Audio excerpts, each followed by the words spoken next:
Saudara-saudara sekalian, susulan daripada tularnya satu video yang memaparkan seorang ketua pemuda Sikh yang mengatakan dalam ceramahnya, beliau kata undi PH, undi Barisan Nasional, pengundi boleh masuk neraka. Susulan daripada isu dan tular video itu, apabila Ketua Pemuda PAS Sikh itu mengatakan undi BN, undi PH boleh masuk neraka. Hari ini Rafizi tampil bangkit mempertahankan pengundi-pengundi. Aku puji Rafizi ini. Dia sanggup menggadai, dia sanggup berkorban untuk memperjuangkan pengundi. Inilah yang aku minati Rafizi. Beliau sanggup mempertahankan pengundi. Tidak menghukum pengundi masuk neraka. Bukan seperti Ketua Pemuda PAS itu, walaupun telah memohon maaf, tapi serba sedikit telah pun menyinggung perasaan orang.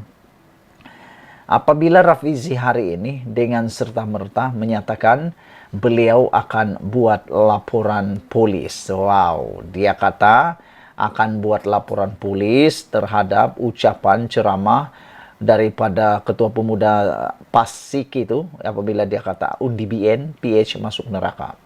Timbalan Presiden PKR, Rafizi Ramli berkata, dia akan membuat laporan polis terhadap PAS dan Ketua Pemuda parti itu di Sikh Muhammad Sahiful Muhammad Nasir berhubung kenyataan menghasut semasa kempen PRU 15. Pada masa sama, dia berterima kasih kepada polis atas tindakan proaktif mereka memulakan siasatan terhadap Sahiful yang berkata, pengundi yang memilih Pakatan Harapan dan Perikatan Nasional PN akan masuk neraka. Nah, ini memang amat-amat mengguris hati orang. Ini memang satu perkara yang tidak patut ada dikata dalam mana-mana ceramah kempen politik. Sama ada itu resis, berperkauman, ataupun melibatkan surga neraka, tidak perlulah dimasukkan dalam kempennya. Gunalah perkara-perkara yang lebih bermanfaat. Lebih baik cerita kebaikan parti daripada cerita keburukan orang. Itu lebih baik, saudara-saudara sekalian. Pada masa sama, dia berterima kasih kepada Rafizi, berterima kasih kepada pihak polis kerana proaktif. Pun begitu, saya akan meneruskan tindakan membuat laporan polis terhadap Sahiful Nasir dan PAS atas kenyataan itu dan kenyataan-kenyataan lain yang sering diucapkan dalam program dan ceramah-ceramah mereka yang bertujuan sama ada menimbulkan kebencian kepada pelbagai kaum di negara ini, kaum-kaum lain, agama-agama lain, ataupun yang menakutkan penganut Islam untuk mengundi kaum lain dengan ugutan agama, kata Rafizi.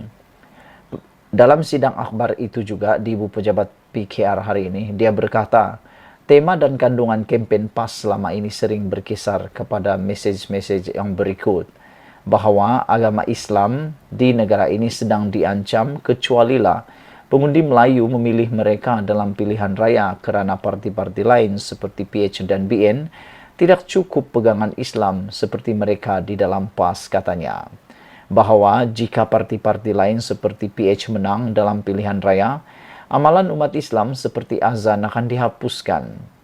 Bahawa pengundi Islam yang mengundi parti-parti lain seperti PH dan BN akan masuk neraka, kata Rafizi. Aku nak beritahu kamu semua, kalau PH menang, aku langsung tak percaya. Aku tak percaya langsung. Kalau PH menang, dia akan amalan umat Islam azan, dia akan menghapuskan azan. Aku tak percaya itu. Tidak mungkin. Ini negara Malaysia, negara Islam. Kita sudah faham sentimen itu. Mustahil orang-orang yang memahami ini mahu melakukan sejahat itu. Tidak mungkin, terutamanya di Sabah. Saudara-saudara sekalian, menurut Rafizi, pendekatan kempen yang bermain sentimen perkauman dan keagamaan berbahaya kerana mempertaruhkan keamanan pelbagai bangsa yang menjadi asas negara ini. Sementara kempen yang menunggang Islam seperti ini memudahkan kerja PAS dan Perikatan Nasional kerana mereka tidak perlu bersusah payah meyakinkan rakyat mengenai kebolehan mereka mentadbir. Kempen sebegini memberi ruang dan pandangan pelampau menjadi arus perdana, kata Rafizi. Sahiful sejak itu memohon maaf atas kenyataan masuk neraka yang dibuatnya yang tular di media sosial.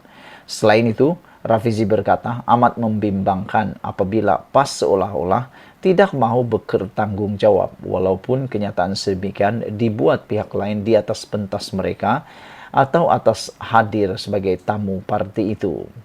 Setiap kali kandungan kempen yang berbahaya sebegini muncul dan mengundang kemarahan orang ramai, pimpinan PAS mencuci tangan, sedangkan kempen-kempen sebegini dijalankan di atas pentas mereka. Atas jemputan mereka dan dari mulut aktivis atau pimpinan, mereka sendiri katanya lagi. Dia merujuk kepada pelakon Zul Huzaimi yang sebelum ini berkata dia menyimpan hasrat untuk menyembeli kafir harbi semasa majlis yang dirasmikan oleh Adun Cukai PAS Hanafi Ahmad. Turut hadir pada majlis itu Ketua Pemuda PAS Dungun Muhammad Fadli Rahmi Zulkifli. Zul telah memohon maaf atas kenyataannya itu dan berkata bahagian ucapannya itu telah diambil di luar konteks. Terdahulu, Pesuruhjaya PAS Kedah Muhammad Sanusi Matnur menjarakkan diri daripada pelakon itu berkata tidak mengenali siapa Zul. Zul Huzaimi saya tak kenal, tak boleh, dia bukan mewakili PAS. Bahaya cakap macam tu. Bahaya cakap macam itu, tahu, boleh kena tangkap, tahu, tegasnya lagi. Saudara-saudara, apa yang dikatakan oleh pelakon ini yaitu Zul Huzaimi, satu perkara yang aku fikir melampaui batas mahu menang. Kalau ia pun nak menang, jangan sampai mengeluarkan kenyataan seperti itu. Ini satu perkara yang boleh dianggap sebagai hasutan dan menakutkan orang. Kerana dia sendiri telah pun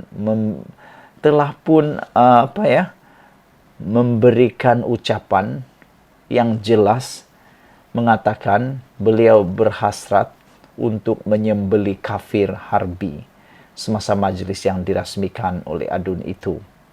Adun Cukai PAS yaitu Hanafi Ahmad. Walaupun mungkin lain maksudnya, konteksnya, tetapi perkara ini memang sangat ekstrim. Bukan semua orang faham apa maksud kafir harbi. Bagi mereka yang bukan beragama Islam, perbuatan menyebut seperti itu terang-terangan menakutkan orang dan boleh menimbulkan kegusaran awam.